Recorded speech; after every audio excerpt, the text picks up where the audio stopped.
സാറേ, പാകിസ്ഥാനിലെ ബലൂജ് മേഖല അവിടുത്തെ ആർമിക്ക് ഒരു പേടി സ്വപ്നമായി മാറിയിരിക്കുകയാണ്. ഇപ്പോൾ പാകിസ്ഥാൻ ആർമിയിൽപ്പെട്ട ഉദ്യോഗസ്ഥരെ വീണ്ടും അവിടെ കൊലപ്പെടുത്തിയതിൻ്റെ വാർത്തകളും പുറത്തു വരുന്നില്ലേ? ഉദ്യോഗസ്ഥരല്ല, പട്ടാളക്കാരെ തന്നെയാണ്. അതായത് വടക്ക് പടിഞ്ഞാറ് ബലൂചിസ്ഥാൻ്റെ വടക്ക് പടിഞ്ഞാറ് ഈ ബലൂചിസ്ഥാനിലെ കലാത്ത് എന്ന് പറഞ്ഞ ജില്ലയിൽ മാങ്കോച്ചർ എന്ന് പറയുന്ന സ്ഥലത്താണ് ഈ റോഡുകൾ പാകിസ്ഥാൻ്റെ പട്ടാളക്കാരുടെ കോൺവോയ് വാഹനവ്യൂഹം പോകുമ്പോൾ റോഡുകൾ തടസ്സപ്പെടുത്തിയിട്ടാണ് 18 പാരാമിലിറ്ററി ഭടന്മാരെ കൊന്നിരിക്കുന്നത് ഇന്നലെ. അതായത് രാത്രി പുലർച്ചെ ഒക്കെയുള്ള സമയം 2 ദിവസത്തിൻ്റെ ഇടയ്ക്ക് പാതിര കഴിഞ്ഞിട്ട് ആണ് ഈ സംഭവങ്ങൾ ഉണ്ടായിരിക്കുന്നത്. ഇത് സമീപകാലത്ത് നടന്നിട്ടുള്ള വലിയ സംഘർഷങ്ങളിലൊന്നാണ് ഈ ശനിയാഴ്ച പുലർച്ചെ നടന്ന സംഭവം. അപ്പോൾ ഹൈവേ ആണ് ബ്ലോക്ക് ചെയ്തത് എന്ന് വാർത്തകളിൽ കാണുന്നുണ്ട്. അഫ്ഗാനിസ്ഥാൻ്റെ അതിർത്തിയാണ്. അപ്പോൾ ഞങ്ങൾ ആ ബ്ലോക്കൊക്കെ നീക്കി എന്ന് പാകിസ്ഥാൻ പട്ടാളം പത്രക്കുറിപ്പ് ഇറക്കിയിട്ടുണ്ട്. പുലർച്ചെ വരെ അങ്ങനെ നീക്കിയിരുന്നു എന്ന് പറഞ്ഞിട്ടുണ്ട്. അപ്പോൾ അതിൽ 12 ബലൂച്ച് പോരാളികൾ, ബലൂചിസ്ഥാൻ ലിബറേഷൻ ആർമി, വിമോചന സേന ബലൂചിസ്ഥാൻ, അവർ പ്രത്യേക ബലൂചിസ്ഥാൻ രാഷ്ട്രം ആവശ്യപ്പെടുന്നവരാണ്. അവരുടെ 12 പേര് ഇവിടെ കൊല്ലപ്പെട്ടതായിട്ട് പാകിസ്ഥാൻ പട്ടാളം അറിയിച്ചിട്ടുണ്ട്. വേറൊരു സ്ഥലത്തും 11 ബലൂചിസ്ഥാൻ ലിബറേഷൻ ആർമിക്കാരെ ഹർണായ് എന്ന് പറഞ്ഞ ജില്ലയിൽ കൊന്നിട്ടുണ്ട് പാകിസ്ഥാൻ പട്ടാളം. അങ്ങനെ 23 ബലൂജി പോരാളികളും കൊല്ലപ്പെട്ടിട്ടുണ്ട്. 18 പട്ടാളക്കാരും കൊല്ലപ്പെട്ടിട്ടുണ്ട്. അപ്പോൾ അവർ തമ്മിലുള്ള പോരാട്ടം വീണ്ടും രൂക്ഷമായി തുടരുന്നു. നവംബറിൽ ബലൂചിസ്ഥാൻ ലിബറേഷൻ ആർമി ഈ ചാവ പോരാളികൾ തെക്ക് പടിഞ്ഞാറൻ ക്വറ്റയിലൊരു റെയിൽവേ സ്റ്റേഷൻ ആക്രമിച്ച് 26 പേരെ കൊന്നിരുന്നു. ആ നവംബർ മുതൽ ഈ ഇടയ്ക്കിടെ ഇപ്പോൾ സംഘർഷങ്ങൾ നടക്കുന്നുണ്ട്, പട്ടാളക്കാരെ കൊല്ലുക. അതേസമയം അഫ്ഗാനിസ്ഥാനിലാണ് ഇവർക്ക് താവളം കൊടുക്കുന്നുണ്ട്. പാകിസ്ഥാൻ താലിബാന് TTPക്ക് താവളം കൊടുക്കുന്നതെന്ന് പറഞ്ഞിട്ട് അഫ്ഗാനിസ്ഥാനിലെ പ്രവിശ്യകൾ ആക്രമിക്കുന്നുണ്ട് പാകിസ്ഥാൻ. അപ്പോൾ തിരിച്ചും ആക്രമണങ്ങൾ നടക്കുന്നുണ്ട് 2 ഭാഗത്തും.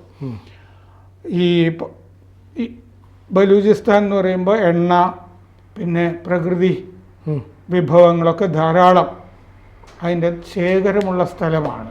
അതുകൊണ്ടാണ് അവിടെ ചൈനയുടെ ബെൽറ്റ് ആൻഡ് റോഡ് ഇനീഷ്യേറ്റീവിൽ ധാരാളം പദ്ധതികൾ നടക്കുന്നുണ്ട്. ഗ്വാദാർ തുറമുഖം അവിടെയാണ്. ഗ്വാദാർ വിമാനത്താവളം ഈ മാസമാദ്യം ഉദ്ഘാടനം ചെയ്തിരുന്നു. ആ സമയത്ത് ചൈനയുടെ ഒരു സംഭാവനയാണെങ്കിലും ചൈനയുടെ ഉദ്യോഗസ്ഥന്മാരാരും അങ്ങോട്ട് പോയിരുന്നില്ല.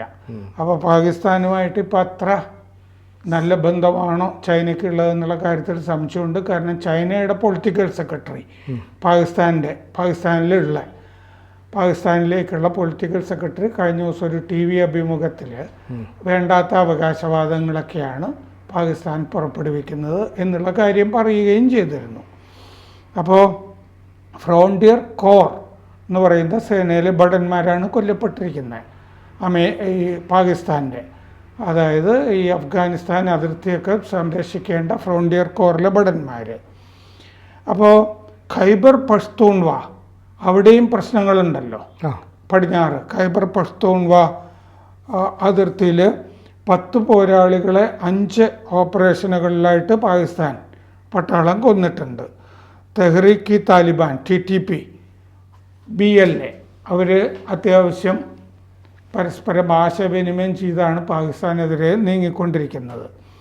അപ്പോൾ കഴിഞ്ഞ 2024 685 പാകിസ്ഥാൻ പട്ടാളക്കാർ കൊല്ലപ്പെട്ടതായിട്ടാണ് കണക്ക്. 444 ഭീകരാക്രമണങ്ങൾ പാകിസ്ഥാൻ പട്ടാളത്തിനെതിരെ ഉണ്ടായി. അപ്പോൾ കഴിഞ്ഞ ഒരു ദശകത്തിൻ്റെ ഇടയ്ക്ക് ഏറ്റവും വലിയ സംഘർഷമാണ് ഈ പാകിസ്ഥാൻ നേരിട്ടുകൊണ്ടിരിക്കുന്നത് പാകിസ്ഥാൻ താലിബാനെ കൊണ്ട്. ഇത് centre for security and strategic studies CRSS അവരുടെ കണക്കാണ്. ഈ 2024 മാത്രം 142 കൊലപാതകങ്ങൾ നടന്നിട്ടുണ്ട്, പട്ടാളക്കാരെ കൊന്നിട്ടുണ്ട്. 934 ഭീകരരും ഇല്ലാതായിട്ടുണ്ട് കഴിഞ്ഞ ദശകത്തിൽ. വ്യാഴാഴ്ച വടക്കൻ വസീറിസ്ഥാനിൽ ഖൈബർ പഖ്തൂൺവ പ്രവിശ്യയിൽ ഒരു മേജറും ഒരു സിപ്പായി ഉൾപ്പെടെ 2 ഭടന്മാരെ കൊല്ലപ്പെട്ടിരുന്നു. അത് മിർക്കലി എന്ന് പറഞ്ഞ മേഖലയിലാണ് മേജറും സിപ്പായിയും കൊല്ലപ്പെട്ടത്. അപ്പോൾ BLAയും BLFും കൂടി വലിയ BLA എന്ന് പറയുന്നത് മറ്റേ Balochistan liberation army, Balochistan liberation front, 2 സംഘടനകൾ ബലൂജികളുടേതുണ്ട്. അവർ പാകിസ്ഥാനെതിരെ വലിയ ആക്രമണം, അതിപ്പോ എല്ലാ മാസവും എന്നുള്ള മട്ടിൽ വലിയ ആക്രമണങ്ങൾ ഇപ്പോൾ നടക്കുന്നുണ്ട്. ഇപ്പോൾ ഈ നിലവിൽ ഈ ബലൂചിസ്ഥാൻ ലിബറേഷൻ ആർമി ഉണ്ടല്ലോ, അവരുടെ ആവശ്യം ഈ ചൈനീസ് ഉദ്യോഗസ്ഥരല്ല, ചൈനയുടെ സാന്നിധ്യം അവിടെ നിന്ന് ഇല്ലാതാകണമെന്നാണ്. പക്ഷേ ഇവിടെ ഈ എയർപോർട്ടും അതുപോലെ ഗ്വാദർ തുറമുഖവും ഈ കോറിഡോറിൻ്റെ പണി കഴിയുമ്പോഴേക്കും ചൈനയുടെ നിയന്ത്രണത്തിലേക്ക് നൽകുമെന്ന് പാകിസ്ഥാൻ നേരത്തെ പറഞ്ഞിരുന്നു. അപ്പോൾ ഇവരുടെ എതിർപ്പുള്ളിടത്തോളം കാലം പുതിയ എയർപോർട്ട് ഉദ്ഘാടനം ചെയ്തിട്ടോ അല്ലെ ഈ ഗ്വാദർ തുറമുഖത്തിൻ്റെ നവീകരണം നടത്തിയിട്ടോ എന്തെങ്കിലും പ്രയോജനം ഉണ്ടാവുമോ? വലിയ പ്രയോജനമില്ല. കാരണം എന്താണെന്ന് വെച്ചാൽ ഇപ്പോൾ ചൈനയുടെ ഉദ്യോഗസ്ഥന്മാർ ആ എഞ്ചിനീയർമാരെയൊക്കെ കൊന്നല്ലോ. അതെ. പിന്നെ എഞ്ചിനീയർമാർ പോകുന്ന അതിൻ്റെ പണിക്ക് പഞ്ചാബിൽ നിന്ന് പോകുന്ന ആളുകളെ ബസ് തടഞ്ഞു നിർത്തിയിട്ട് ചൈനക്കാരാണ് നോക്കിയിട്ടല്ലേ. ചൈനക്കാർ മാത്രമല്ല, അവര് ബലൂജികളല്ലല്ലോ, അല്ലാത്തവരെ അവര് മറ്റേ പണിക്ക് വരുന്നവരെ ഐഡന്റിറ്റി കാർഡൊക്കെ നോക്കിയിട്ട് പഞ്ചാബികളാണെങ്കിൽ കൊന്നുകളയുക, അങ്ങനെയൊക്കെ ചെയ്യുന്നുണ്ട് ബലൂജികൾ. അപ്പോൾ ബലൂജികൾ അവിടെ വലിയ പ്രശ്നം ഉയർത്തുന്നുണ്ട് ചൈനയ്ക്ക്. അപ്പോൾ ചൈന പാകിസ്ഥാൻ ഈ സാമ്പത്തിക ഇടനാഴി, ആ ഇടനാഴിയുടെ പണിയിൽ വലിയ താമസം ഇപ്പോൾ ഉണ്ട്. അങ്ങനെ താമസവും വന്നുകൊണ്ടിരിക്കുമ്പോൾ ഈ പാകിസ്ഥാനിൽ ഊർജ രംഗത്തൊക്കെ നിക്ഷേപിച്ചിട്ടുള്ള ഒരുപാട് ചൈന കമ്പനികളുണ്ട്. അവർക്ക് അതിൽ നിന്ന് റിട്ടേൺ ഒന്നും കിട്ടുന്നില്ല. അപ്പോൾ പാകിസ്ഥാനിൽ നിക്ഷേപിച്ചിട്ടും വലിയ കാര്യമില്ല എന്നുള്ളൊരു ബോധ്യത്തിൽ ആണ് ചൈന ഇപ്പോൾ നിൽക്കുന്നത്. അതുകൊണ്ടാണ് ചൈനയുടെ പൊളിറ്റിക്കൽ സെക്രട്ടറി പാകിസ്ഥാൻ്റെ കഴിഞ്ഞ ദിവസം ഈ ആരോപണങ്ങൾ ഉന്നയിച്ചത്. ബന്ധം വഷളാണ് എന്ന നിലയ്ക്കുള്ള ആരോപണങ്ങളാണ് ഇപ്പോൾ ഉന്നയിച്ചിട്ടുള്ളത്. അപ്പോൾ വലിയ പ്രയോജനമൊന്നും ചൈനയ്ക്ക് ഉണ്ടാകുന്നില്ല എന്നുള്ളതാണ് വാസ്തവം. ഈ ബലൂജ് മേഖലയിൽ വലിയ ധാതു നിക്ഷേപം ഉണ്ടെന്ന് അവർ തിരിച്ചറിഞ്ഞൊരു കാര്യമാണ്. അതുകൊണ്ട് സ്വാഭാവികമായിട്ടും ഇനി ചൈനയിൽ നിന്ന് വരേണ്ട, പാകിസ്ഥാനും വരേണ്ട, ഞങ്ങളത് ഉപയോഗപ്പെടുത്തിക്കോളാം. അല്ലെങ്കിൽ ഇവർ മറ്റു രാജ്യവുമായിട്ട് എന്തെങ്കിലും ഒരു കരാറിൽ ഏർപ്പെട്ട് ഒരു കച്ചവടത്തിനോ വല്ലതും പോയാൽ ഈ ധാതു അങ്ങനെ കച്ചവടത്തിന് പോകുന്നതിന് വേണ്ടി ഈ ചൈനക്കാർ അവിടെ ചെല്ലരുതെന്ന് മാത്രമല്ലല്ലോ, ബലൂചിസ്ഥാൻ സ്വതന്ത്ര രാജ്യമാകണം എന്നുള്ളതാണ് അവരുടെ ആവശ്യം. ഈ 2 സ്ഥലവും അതെ, ഖൈബർ പഖ്തൂൺവ അവർക്കൂടെ സ്വയംഭരണം വേണമെന്നുണ്ട്, മറ്റവർക്ക് സ്വതന്ത്ര രാജ്യം വേണമെന്നുണ്ട്. അപ്പോൾ സ്വതന്ത്ര രാജ്യം വന്നാൽ മാത്രമേ അവർക്ക് കരാർ ഒപ്പിടുക തുടങ്ങിയ കാര്യങ്ങളൊക്കെ ഒരു ഭരണകൂടം വന്നിട്ടേ പറ്റുള്ളൂ, നിയമപരമായിട്ട് പറ്റില്ല. അതെ. പിന്നെ വലിയ എണ്ണ നിക്ഷേപങ്ങളുണ്ട്.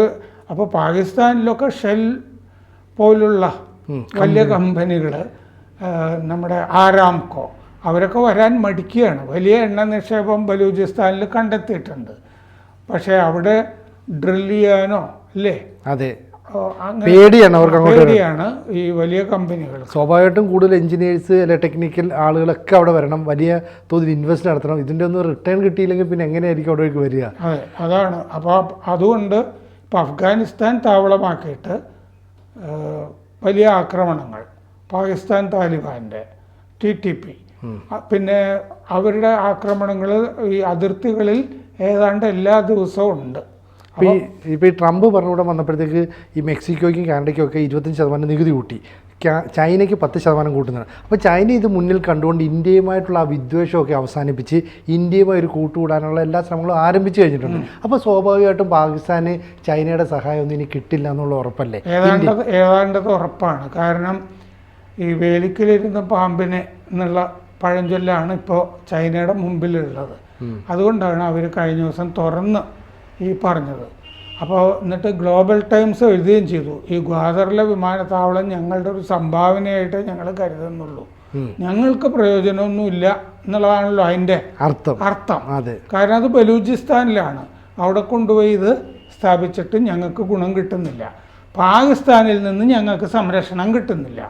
അതുകൊണ്ട് ചൈന അവരുടെ മേഴ്സിനറീസ് ഇല്ലേ, കൂലിപ്പട്ടാളത്തിനെ അല്ലെങ്കിൽ സ്വകാര്യ പട്ടാളത്തിനെ അങ്ങോട്ട് അയച്ച് അവിടുത്തെ നിക്ഷേപമൊക്കെ സംരക്ഷിക്കേണ്ട ഗതികേടിലാണ്.